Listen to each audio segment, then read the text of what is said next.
Today's gig is a little different. It is at a bowling alley.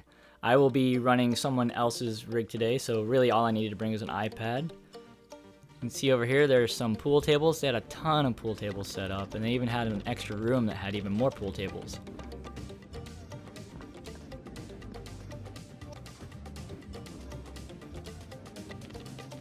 And you can see we're starting to get to the bowling alley section of it.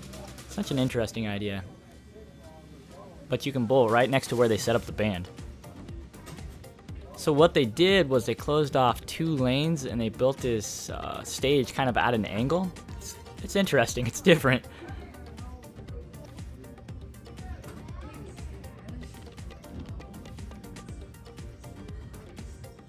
And you can see on the right there's where the stage is, and there's people bowling right next to you all night.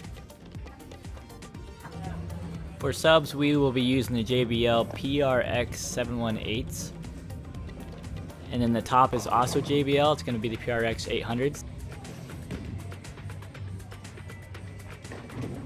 And the mixer is a Soundcraft UI24R. I don't get to use this mixer often, but it is pretty cool. It has some neat features. And here's the crazy part. It broke. Like, it just stopped responding, wouldn't do anything. We tried everything. So now, how do we put on the show? So somebody suggested that maybe we could just use amps. Since we had live drums, that wouldn't be a problem.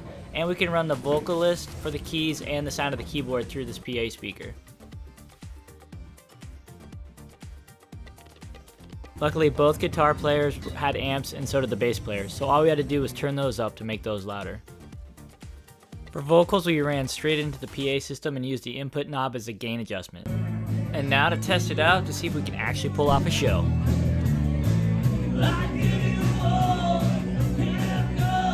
Huh, this actually sounds quite passable.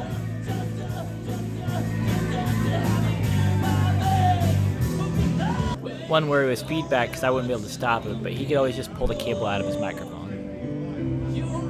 Not ideal, but nothing about this night's gonna be very ideal.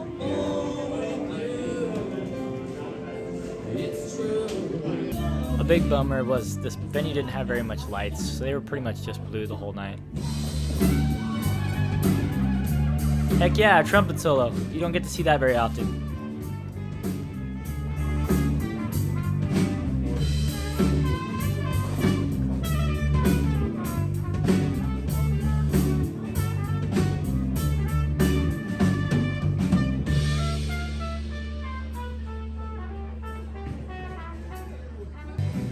The crowd was having a great time, the staff loved it, they told us several times it sounded great. They had no idea we had problems. Everybody came together and we were able to pull off a gig. Mixing was tough, but we set those levels as we went through the show, and everybody knew their limitations, but the bar loved it so much that they invited the band back. Thanks for joining me for this video. It was a crazy one. I really wouldn't want to do it again, but now I know I can do it if we don't have a full PA.